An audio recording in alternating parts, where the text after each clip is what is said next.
வணக்கம் மண்ணின் மைந்தர்களே.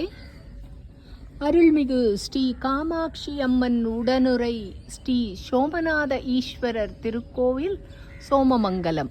ஸ்தலம் சந்திரஸ்தலம். ஸ்தல விருட்சம் சரக்கொன்றை. தீர்த்தம் சோம தீர்த்தம், வினை தீர்த்தான் குளம் என்று அழைக்கப்படுகிறது. ஸ்தல புராணம். சோமன் என்கிற சந்திரன் தக்ஷனின் சாபத்தான் 16 கலைகளையும் இழந்து க்ஷயரோகமுற்று இத்திருத்தலத்தில் உள்ள இறைவனை நோக்கி பெருந்தவம் புரிந்து சிவபெருமான் அருளால் தட்சனின் சாபம் நீங்கி முழு சந்திரனாக உருப்பெற்றதனால் இறைவனின் திருப்பெயர் சோமநாதேஸ்வரர் என்று அழைக்கப்பட்டது.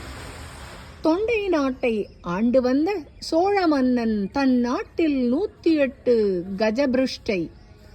கஜபிருஷ்ட சிவாலயம் அமைத்து திருப்பணிகள் செய்து வந்தான். அவற்றுள் ஒன்றான இத்திருத்தலத்தில் திருப்பணிகள் நடைபெறும்போது வேற்று நாட்டு அரசன் போர் புரிய வரும்போது படை வீரர்கள் ஆலய பணியில் இருந்ததினால் அரசனால் எதிர்த்து போர் புரிய முடியாமல் சோமநாதேஸ்வரரிடம் வேதனையுற்று வேண்டும்போது இறைவன் நந்திதேவரை அழைத்து அப்படைகளை விரட்டி மேலும் எந்த இடையூறும் வராதிருக்க கிழக்கு நோக்கி இருப்பாயாக என்று ஆணையிட்டதால் நந்திதேவர் இறைவனை நோக்காது கிழக்கு நோக்கி இருப்பது இவ்வாலயத்தின் சிறப்பு அம்சமாகும்.